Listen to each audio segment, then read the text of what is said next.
Postscript Media, podcast for a changing planet. We'll scroll through Etsy, and a lot of the stuff is in Germany, and it costs, $3,000 to ship it to you. Oh, the furniture I've fallen in love with in Denmark. Right? And it's painful. Denmark. Okay. And you think, can I buy coach tickets? And you try to figure out a way around it.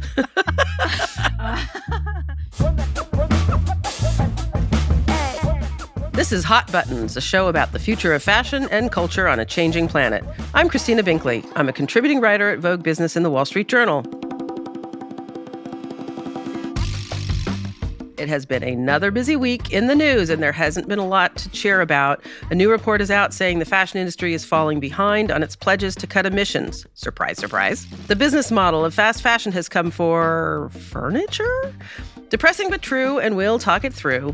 Chloe, this is good news actually. Chloe is embracing digital IDs as a way to make their supply chains transparent. It's a smart first step toward circularity. There's lots of buzz around Kering acquiring Tom Ford, the brand, not the guy. Leonardo DiCaprio is investing in vegan shoes, and Ganni is moving to vegan leather.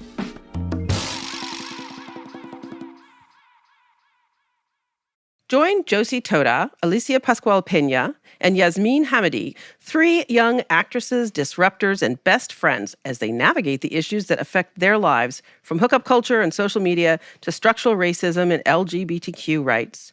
They won't shy away from diving deep into controversial topics, even turning to their elders, activists, actors, comedians, experts, politicians, 26-year-olds, to try to understand the world their generation was handed. Catch a new episode of Dare We Say every Thursday, wherever you get your podcasts.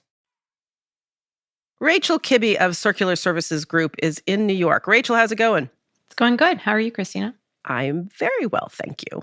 And the CEO of Thrilling, Sheila Kim Parker, is coming to us, as always, from South Salem, New York. Hey, Sheila. Hey, Christina. I just have to share something with you guys.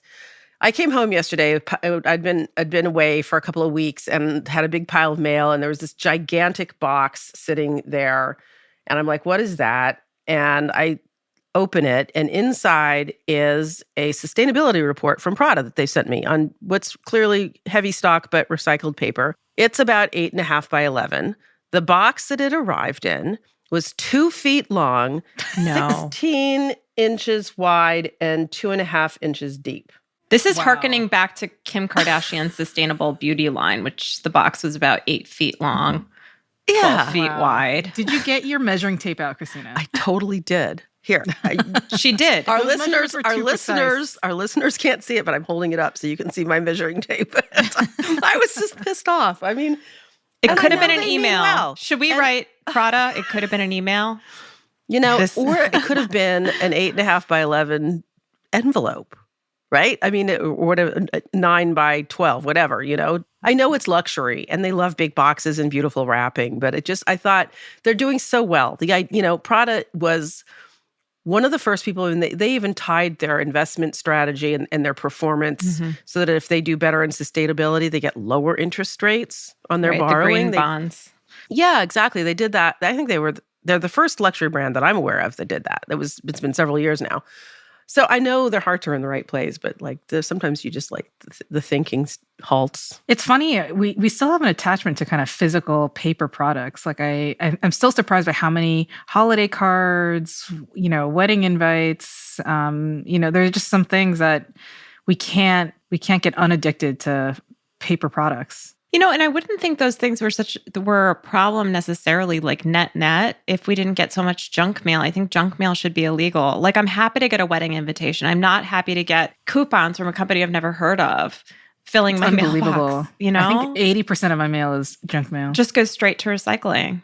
We're having, I don't know if this is happening to you guys, but in LA, big election coming up in a few days. And I've been saving all of the flyers that we get from the candidates so I can go through them and sort of study them before I fill out my ballot. And the stack is 3 inches thick at this point. Just so many of those things stuffed in your mailbox. It's a lot of paper.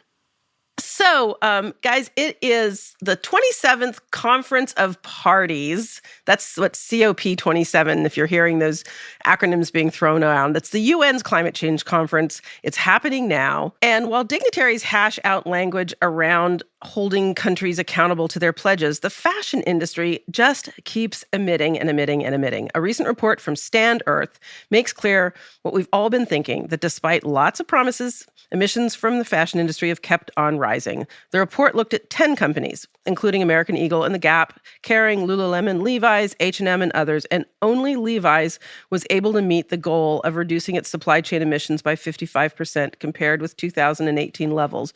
By the way, hats off to Levi's. At least it shows that it's possible. I'm glad there was one, but it's kind of a bummer about the others. Rachel, you're our expert here. Why is this so hard? Well, first of all, we can back up a little bit because the good news is that from what I've read, all the brands assessed have met or at least set 100% of their renewable energy goals in scope 1 and 2 for their stores and warehouses. Those are their owned resources. And scope 1 or 2, tell us again. We always need to be reminded. What's that? So scope 1 and 2 are the parts of the supply chain that the brands actually own or have a lot of control over, generally stores, warehouses, things that are a little closer to home. Now, the complication with scope 3 emissions is twofold. It's the majority of the fashion industry's emissions come from scope 3. It's textile production, where the things are made, and it's someone else's factory, so it's not owned. And generally, overall, by and large, it's in countries that are still running on coal. It's a geopolitical issue. It is something that is going to take a lot of money and thought and negotiations, both political and business, to be solved for. Not saying that we shouldn't put a lot of effort into it, but it's the majority of the emissions that we have in the fashion industry takes place there. And it's not necessarily on the soil where the brands are owned and operate their primary sort of front-facing. It's not where they're headquartered necessarily. And so they can't make the decision. They have to persuade somebody else to make the decision. They can't say, China, you have to transfer from coal to renewable energy right now. Right. How's that going to go? And are they willing to invest? How are they approaching their suppliers? Because here's the thing too, like it costs their suppliers money to change their infrastructure, like their boilers, from one thing to another, whether it's from coal to electricity or electricity to renewable. That costs them money. Who's paying for that? Are the brands paying for that? That's why we talk about Apparel Impact Institute's Climate Fund a lot, because what they're trying to do is raise creative green financing for that so brands can work with their suppliers to transition. The other challenge I feel like fashion industry has to deal with, you know, the journalist and host Kai Ristall? Mm-hmm. He was on one of Kara Swisher's podcasts recently, and he was quoting Adam Smith recently. And he said, and he reminded me of Adam Smith's quote, which says, consumption is the sole end and purpose of all production. In addition to the challenges around decarbonizing fashion supply chain, the problem is that fashion's business models are entirely dependent on increasing consumption and therefore increasing production. And so endlessly. Right. And so I think that is obviously a contributing factor here as well. Well, it is almost existentially, right? But it wouldn't be if consumption were regenerative. And I'm not one of those people, you know me, I'm not one of those people who's like, that's going to happen in our lifetime. You know what I mean? But it's true. Like, it's not consumption isn't necessarily the problem. It's how we produce. And so the carbon emissions right now at this point in time, in this time we're living in, that's the big one. So we need policies and investment in these so-called scope third or other people's factories. I'm going to think of it as other people's factories. So scope 3 is hard to keep track of. So do we want to invite Levi's on to tell us how they did it? Levi's, if you're listening, we want to talk to you. Next, we want to talk about something. This came as a surprise to me when I started reading about it a few weeks ago. Actually, somebody that I follow on Twitter started writing about this. We're going to talk about furniture. I know this is a fashion podcast, but fashion and design is a little bit bigger than just clothing. A recent article in the New York Times caught our eye. It wasn't in the style section. It goes like this. During the pandemic, people bought a lot of furniture. We all redecorated our living rooms, right? Or put in a new home office. A lot of it was from cheap places like Wayfair. So cheap that a lot of it is being treated as disposable and threatens to end up in landfills. How familiar is this, people? Just as we're looking at ways to reduce waste and embrace circularity. This makes my heart hurt. How did you guys all react to this? Now we have fast furniture.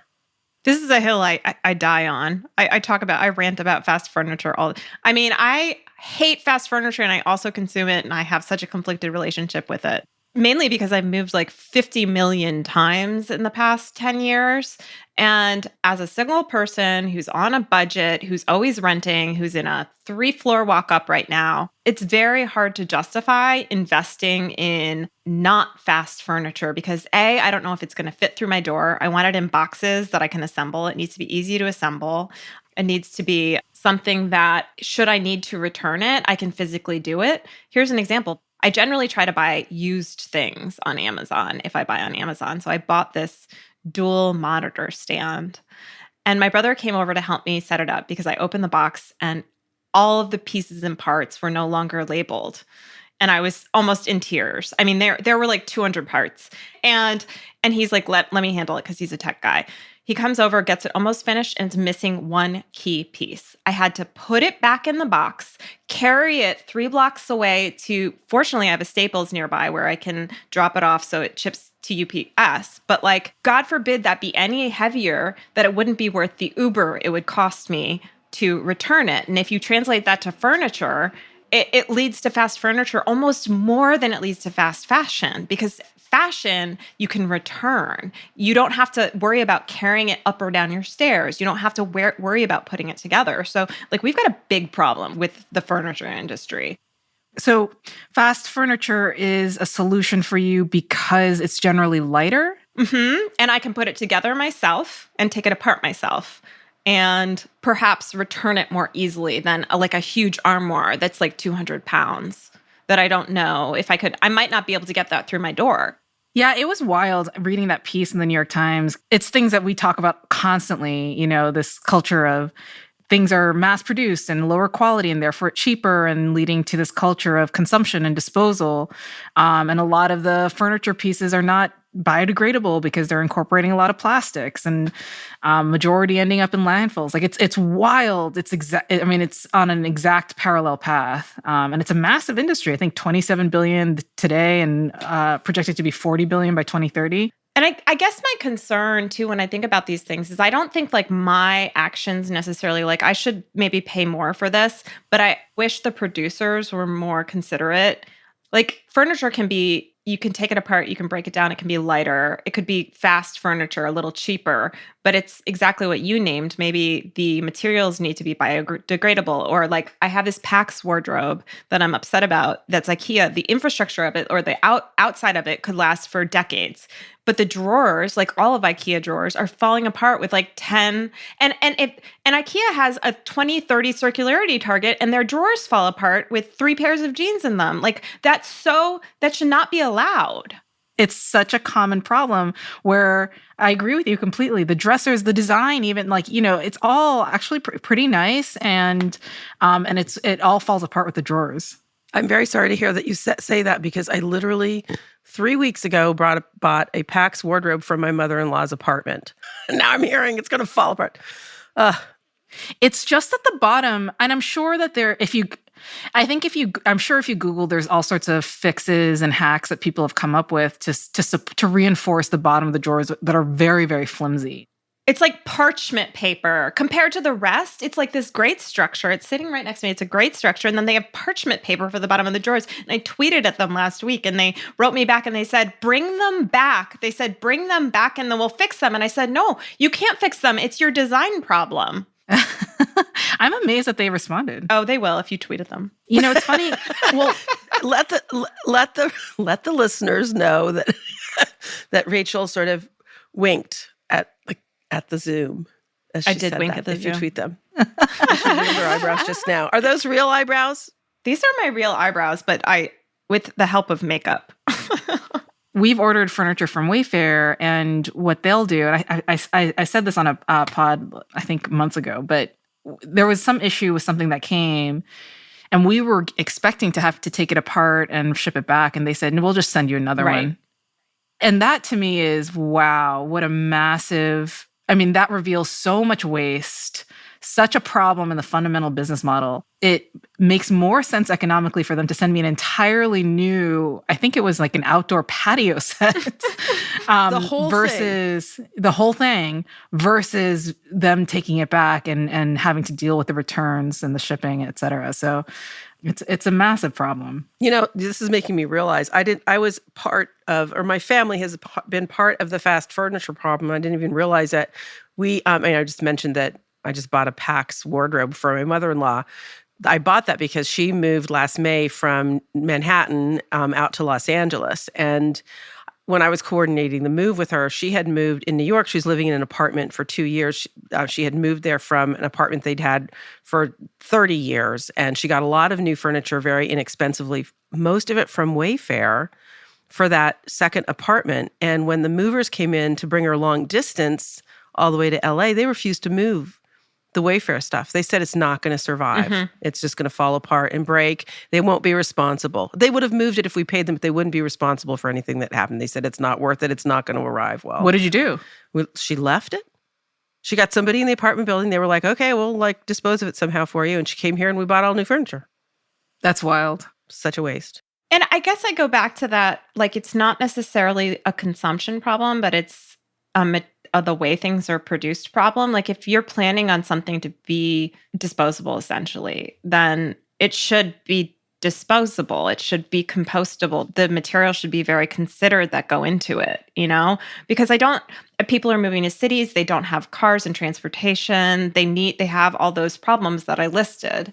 I completely agree with you, Rachel. But I also think that it is a consumption problem because I think in general, people are getting used to the idea of buying into trends and buying more than they need. And if they don't like something, when they get tired of something a year later, being able to just get rid of it and get a new one. And I do think that culture of overconsumption has permeated. And I don't think that no matter, it's very unlikely that we'll ever come up with production processes that are completely neutral on the environment. And so I do think that grappling with our culture of overconsumption is going to have to be part of the solution. 100%. Just, do we really need that? Or buy better? I found, depending on where you live, when we had, I don't know if you guys remember, but several months ago, I was furnishing a house in New Orleans that we bought for our daughter who was going to college there. And we had so much fun in the secondhand stores all over, and even some small cities outside of New Orleans. And it's entirely furnished in used stuff, except for the bed frames. That was super fun. And that stuff is, frankly, I covet some of it. It's like I wanted that in my place in LA. Yeah, it's true. The furniture is a uniquely challenging problem because of the weight and because of the shipping issues. I feel like we love shopping secondhand and vintage furniture. And then even if it's close by, we look at auction sites too. And we'll look at auctions that are happening, within 50 miles from us. But still, you have to, Rachel, to your point, for us, I think about, okay, we'll probably have to rent a truck, and we probably need an extra pair of hands, and that's just all of that. That's a lot, and probably unreasonable for most people to kind of afford and figure out logistically. Yeah. And I also think we're going through a lot of changes as a culture. And I see it just I can only reference myself, but I know a lot of people feel this way where it's you can't afford a home, but you hope you will be able to. You're kind of waiting for that moment in your career when you can do that. And so I haven't wanted to invest in furniture because I feel that maybe next year I will be able to have my forever stuff. And I don't know what the form or function of that would need to be. And so I've seen people for decades sort of just not invest in furniture, hoping to eventually buy a home. So I think there's a lot that goes into play, almost more than clothes and more than apparel. Oh, Rachel. That's so sad what you just said. I know it is. I mean, it is a little, yeah. Okay, I'm going to pull. But that's so true. That I feel like that's true for a lot of people. I'm 41. I always thought I would have a house by now, and I'm probably not going to own a house maybe in my lifetime. I don't think so. Like maybe I will. So actually, I've started to think more about this, just thinking about what are those pieces that even if I do own a house in my lifetime, what are those pieces that could fit here in my apartment, which I love. I'm very lucky to have. I live in Brooklyn. It's not a sob story, but it's just where things are. And what are those pieces? What's that mix of pieces I want forever and will be able to go everywhere? It's not going to be a sofa. No, those wear out. You know what I mean? Furniture. It might be like drawers. How do you guys feel about the rental trend, furniture rental? Like, would you ever consider that? I wouldn't, but I apparently have a completely different perspective on furniture buying than you guys. And I'm not quite old enough to be your mom, Rachel, but I'm going to pull a mom here and just say that, your lifetime is additive. Everything you collect along the way, that's what's going to be in the home you buy. It's not that you buy a home and then you suddenly furnish it completely with all of your dream stuff. You're going to be dragging along. I mean, I have a desk downstairs that I bought in college from somebody in Bloomington, Indiana, off of a porch that some lady was selling the desk. It's not my business to give you advice. No, I love this mom advice. I love this mom advice. I'm actually because my mom would have said, RIP, she would have said the exact same thing, although she was always trying to give us her stuff and none of it would fit in our apartments. Yeah, we have a dining room table for you. Are you kidding me? Yes, exactly. We have to squeeze that into the bathroom. This is a New York, a particular New York City problem too. Totally. Spaces. Yeah, it's particularly New York. Yeah. Christina, you should have we should have a call-in line for elder millennials and I'll give them advice. Yes. Yeah, exactly. I love that. I don't know. Not quite mom yet, but my kids would be rolling their eyes now. That's why you need it, so you can have active listeners, because your kids aren't, kids are not right. You need someone to take that wisdom and appreciate it. Yes, exactly. That's so funny. Okay. That's discouraging, fast furniture. But there's some good news. Something very interesting this week came out around circularity. Chloe, the French fashion brand, is embracing digital IDs as a way to better illustrate where materials are sourced and include that in labeling and other disclosures. Beyond compliance and branding, this should help with resale because consumers can know everything about a product as a first-time or a pre-owned buyer. Rachel, you were quoted in the article in Vogue Business. How excited should we be about this? I don't even think it's exciting, I guess, but it's also just, I think it's going to be the norm. We need to think of creative ways to update labeling. We've talked about labeling in this show before, how it's really antiquated, the labels we currently have on our apparel. It's so antiquated and it just doesn't serve any of our purposes of transparency and circularity and interaction that you're kind of missing out with the customers. So in terms of I think it's just going to happen, and things that are novel generally start in luxury and then trickle down to the rest of the folks, if only because of price point. With scale, it becomes more accessible to have things like digital IDs in products. Wouldn't it be great if you could scan your purse or your shoes and know where a trusted repair service would be for that particular item? And then you go down the line and you for a sorting facility or a recycling facility, they could know what went into that so they can do something with it. Or even know more about what the materials are so you can tell your dry cleaner. Right. Yeah. Or you can resell it even more easily. Right. Yeah. So many applications. I just, I want to give a shout out here to Gabriella Hurst, who is the designer of Chloe. She's designed other brands in the past, and she has her own label, Gabriella Hurst, which she started 7 years ago or so now. And she always had an intention to be more sustainable with Gabriella Hurst. I mean, even in her first collections, she did women's shoes that had the welting so that the soles were double or triple welted, sewed to the upper, the way good men's shoes are, like Alden shoes, so you can actually resole them. She was doing that with women's shoes. It's unheard of for women's shoes to be able to do that. And so when she went over to Chloe 3 years ago, the pandemic plays with my time, but she has just quietly started implementing a lot of this stuff. She's not super showy about it. Stella McCartney is a brand, as we all know, and a designer who's been super showy about it. And she's vegan. We can, I think none of us are fans of vegan, plastic clothing. So Oil spill vegan? Oil spill. Is that what we're calling it now? I believe you once said You have to explain how that came up. You have to explain that. What does that mean? I got a big mouth is part of it. Oil spill vegan it's going to be in the Urban Dictionary tomorrow after people get a hold of this. But it's oil spill vegan is the propensity for vegans to voraciously consume anything that's not vegan, including purely fossil fuel-based products like plastic shoes and plastic accessories. Without putting the logic together, that material perhaps kills more animals than leather. Mm-hmm. Bingo. Yeah, well said. So you've got, and I don't want to take away, Stella McCartney has been doing some really good things and pressing for more sustainable fashion and for a long time. But I like the way Gabriella Hearst has been doing it quietly. It's like, and she just moved into Chloe, which is a French luxury brand, and had, no particular footprint in discussion of sustainability. And she just quietly started doing things like this, which most consumers would their eyes would glaze over when they saw the announcement of this, right? It's not like a marketing flashy thing. Luxury. No, not at all. But I think it's going to be great for the brand because people will start to notice that. And they'll love the product. Yeah. And Chloe's largely a handbag brand, right? It's an accessories. They sell ready to wear, but their profits are driven by accessories. So where longevity is really important in luxury and understanding where those materials are. So, yeah.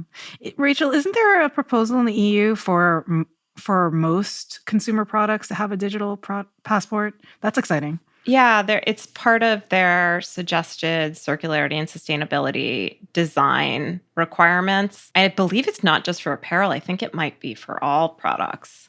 Do you think it's actually going to happen?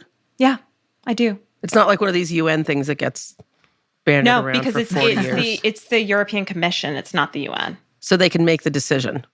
Well, the European Commission is putting out basically, it's not just a recommendation. I think it's like a mandate to all member states to have design for circularity and sustainability requirements. And it's part of I think it's almost sort of part of their energy. Like it's looped into almost as though you had like Energy Star regulations. Is there a date that's going to take place?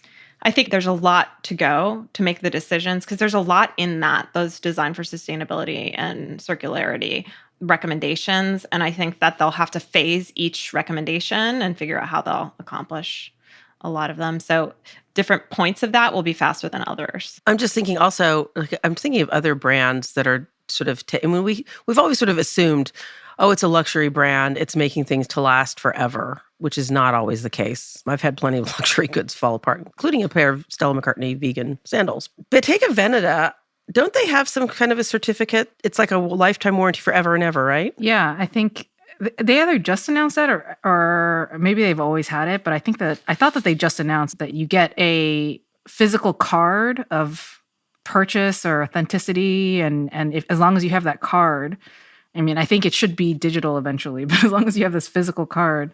It's a physical and digital card that they mentioned. So I think that ties in really well to we're seeing the early sort of this could be a digital ID. Right. That allows the bags to be repaired or refurbished at their stores only, I think, for the life of I think that's amazing. That is amazing.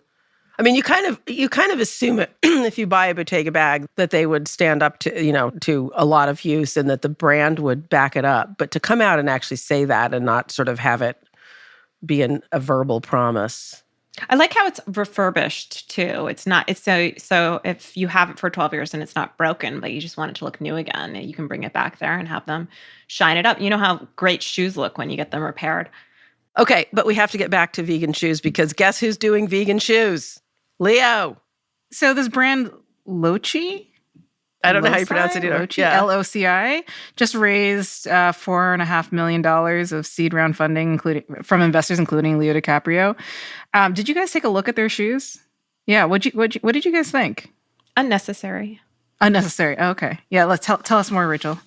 I just think they're made of used ocean plastics, which we've talked about. I don't know if that's helpful. And then they mention renewable and biodegradable materials also. So they have cork midsoles. That's been done before a lot. Each pair of sneakers is 20 plastic bottles. I don't think that's a good thing. Wait, but can you say really briefly why it's not a good thing, just for folks who maybe didn't catch that episode? Oh, yeah, sure. So whenever you're using ocean plastic waste, we can't be certain that it wasn't plastic that just wasn't pushed into the ocean and then pulled back out. Unfortunately, that's something that happens. Also, taking plastic waste from the ocean is not a solution because it really doesn't clean up the ocean at the scale that would need to be. You can't clean up the ocean. Most plastic ends up at the bottom. And once a plastic goes into a textile, it can't be recycled again, especially in footwear. It's very challenging because you have to take it apart and we just don't have that technology yet. Whereas if a plastic bottle stays a plastic bottle, it can be recycled ostensibly over and over or more times than it would in textiles. I'm just a little disappointed because I've been waiting for his first big investment. Maybe he's had others, but this is the most notable one I've seen because I know he indicated he was investing in this space. And I thought it would be really innovative because he's done a lot of great work in investing and putting a lot of time into the environment. And I would like to see something a little bit more forward. And I just didn't think the shoes were something they added more to the conversation in terms of style, sustainability, any of that. The vegan market, though, is a smart business move. He'll make money. And this is VC investing, so. Right. That makes sense. I think it was last year he invested in a company that makes lab-grown leather called Vitro Labs. And that was a big round. They did a $46 million Series A. Was that more of the mushroom leather or something else? Or what kind of cells are they growing? I don't know I don't know the details about it, but it's interesting. I mean, I think ultimately this just goes to show that he needs Rachel Kibbe as an advisor. Leo, call me. We will set up a reuse, repair, recycling supply chain. Yeah. We will. That's actually, Rachel, that's like the central lesson I've taken from you in our conversations over the past months is that so often, like obviously Leo did, we forget that last part of the equation. Like what do you do at the end of life of whatever you've bought? So yes, it's a lovely piece and it uses recycled this or that or whatever, but then what happens? And we so often don't think about that. And what are the ancillary consequences of using what you think might be more sustainable? Last thing we're going to touch base on. I have a hot button. I shouldn't go first. Who's got a hot button? You said you had one. Go Okay. first. Okay, I'll talk about my hot button then. I'm in mourning, and I've, for the last week, watching what's happening with Twitter and realizing that, like, I hesitate to call them friendships, fellowships, relationships. I have a community on Twitter of people I've never met, but I've now known them for years, and I turn to them for advice and information and enjoyment. And I'm realizing that, or I started to realize last week, like, what would happen? Like, my life, I would really miss them. I would miss that community. And what am I going to do next? And then I started hearing people talking about Mastodon. And so which is a sort of, I can't really describe it. I'm sure you guys could probably do a better job if you looked into this, but it's like, there's this thing called the Federation and it's decentralized. I think of it like the NPR or the public television of social media. So it's a nonprofit organization. There are servers all over the world in all kinds of languages. You can follow people and develop followers and move from server to server. If you don't like one server, you can go to another one. So you're not stuck. You know, if Elon Musk takes over your server, you can move to another one and not lose all your followers and the people that you follow. I went over there and started experimenting with it in the last few days, and it's such a gentle place. I never anticipated that social media could just be filled with these smart, interesting people who are so careful. I don't know if it's going to last that way, but right now, Mastodon is a very pleasant place. By the way, there's an exodus from Twitter. So like a lot of these people that I really like on Twitter are moving to Mastodon. We're finding each other. So it's a sort of an experience that I haven't ever anticipated having. So I'm in mourning over Twitter, but I'm celebrating this new thing where I have like 29 followers or something. Let me ask you this though. I mean, because I saw your tweet about Mastodon and I've never heard of it. So I looked and then I started thinking, I was like, but is this just dividing everybody more? Like if one type of person stays on Twitter and takes over and then another person goes to Mastodon, are we just becoming more divided? Well, maybe we're just becoming as divided as we've always been. We've always been divided by our neighborhoods and our schools and, where we shop. Yeah. Social media sort of put us in each other's faces. But I don't know that that's going to be the case when, what's being reported now is this massive migration over to Mastodon. And Mastodon's been around for years. And so there are all these old timers that are like, oh my God, is this good or is it bad? They're like freaking out a little. And they keep posting reminders like, this is a nice place. This is a kind place. And if somebody trolls you, this is how we deal with it on Mastodon, right? But they seem to have thought it's not as smooth or fast as easy. The technology is a little quirky, I think. And I think maybe a lot of the servers are overwhelmed because they weren't built for having so many people. I feel like they do I'm still learning it and I can't defend it. Are you going to go off Twitter? Well, I'm prepared to do that. Yeah.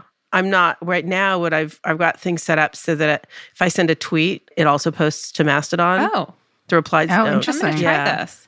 And I'm spending time on Mastodon, like trying to find people that I really care about. And you use your real name? Yeah. Oh, yeah. Because professionally, I don't want to be anonymous. No, but does everyone use their real name? Everybody that I've found, I don't know if that's true well, I don't know. No, I think it's a little bit. There are people with like goofy handles. That's interesting. I don't think Twitter is necessarily dead. Mm-mm. Like I'm not sure. I don't like Elon Musk. I don't know if it's necessarily dead. I feel like I'm a little bit kind of wait and see what he does with it. And who knows, I think hopefully will continue to persist. I think most people, obviously Twitter has its challenges, but I think most people do feel invested with Twitter. And I feel like it's a flashpoint in the culture right now because everyone has a relationship to Twitter, or a lot of people have a relationship to Twitter. And it's not all negative. So, but you've made me curious about Mastodon. I was not going to check it out until you just started talking about it. And now I'm really intrigued. Well, the funny thing is two people that I follow, Joanna Stern, who's the Wall Street Journal's technology columnist, who's a really lively, fun, creative person. And she just wrote a column about how she's going to pay for the blue check, which, by the way, I'm not going to pay $8 a month or anything for my blue check. I feel like if people can buy it, it's not worth it. So why would I waste my money? So I guess I haven't looked today. Did he take away my blue check? He might have. But Joanna was like, so she's all in. She's going to pay for her blue check. And then yesterday, she tweets and posts on Mastodon. She's like, I can't believe how quickly I went from what's Mastodon to I think I should start my own Mastodon server. Because that's one of the things you can do. You can start a server that sort of hosts people who are interested in similar things. So there's like lawyer servers and Denmark servers. There's a server for people of Scottish heritage. Oh, I love And this. you don't have to just live in those, but it means it sort of helps you meet that community, and then you can also go outside of the community. Fascinating. I think that's what they the mean new by metaverse. Are we going to have a hot button server? For a hot button server, yeah. Somebody would have to moderate it. I can't imagine ever wanting to take on that job. But Rachel, what's your hot button? Yeah. I don't know. I feel like I said them all. I complained a lot this episode of everything from my IKEA drawers falling apart to oil spill shoes. Yeah, oil spill shoes to missing parts in my Amazon shipment. Where does it end? I feel like I'll spare you. I have a positive. I went to see my first Broadway play last week.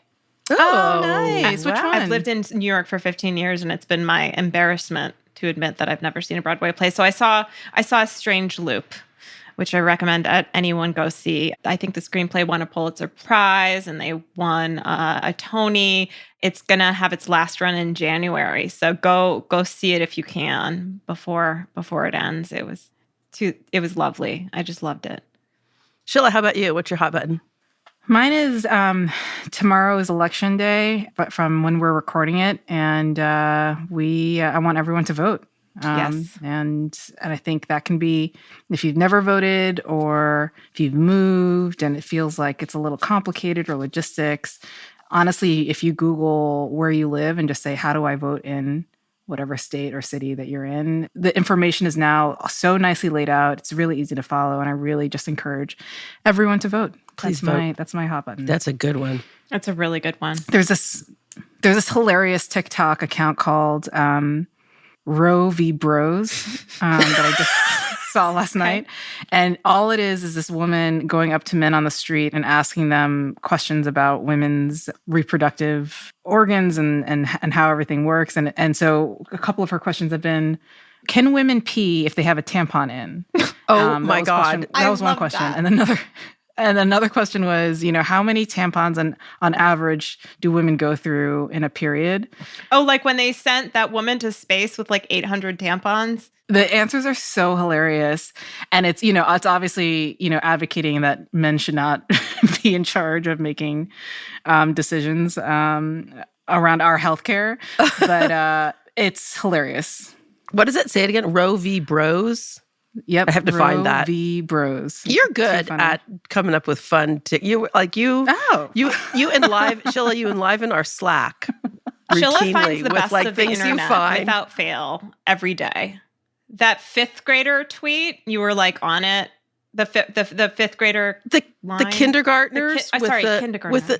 Okay, I called the kindergartner listened to all of them. hotline this morning and I started crying. Like I was so touched. There were tears streaming. I did too, just tears straight. I was like, oh my God, I needed to hear that. So this was like a public project, just so to explain what we're talking about, where kindergartners taped uplifting messages to people and you called and it was automated. So it was not, you're not talking live to a kindergartner, but you can call, I think still now. Yeah. We'll put it in our episode's notes and listen to an uplifting message. So it says, press 1 if you're mad and depressed. And the message will say something like, if you're nervous, go get your wallet and spend it on ice cream and shoes. Ice cream and shoes. Go get your. So good. Oh my God. It made me want to shrink my kids and make them that little and cute and so real cute. again. It is cute. All right, that's all for the show. Please support us by following us on Twitter @HotButtonsPod and now on Instagram @HotButtons.pod, or send a link to friends or colleagues and go to Apple and Spotify and give us a rating. That really helps us when you do that. We're also streaming on Amazon Music. We really appreciate your support.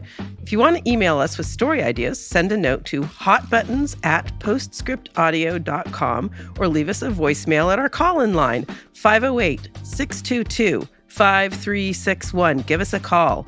Hot Buttons is hosted by me, Christina Binkley, Sheila Kim Parker, and Rachel Kibbe. The show is produced by Postscript Media. Our senior editor is Ann Bailey. Our engineers are Greg Ville-Frank and Sean Marquand. Cecily Meza-Martinez is our managing producer. Stephen Lacey, Scott Clavenna, and Rachel Kibbe are our executive producers.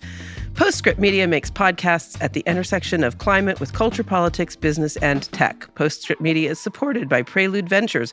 Prelude is a venture capital firm focused on climate solutions across energy, food, agriculture, transportation, logistics, and advanced materials. Thanks for joining us. We will catch up with you next week. Leo DiCaprio? Yeah. Forever 24. Oh, she said it. Wow. That was spicy from Rachel. Oh my. Forever 24.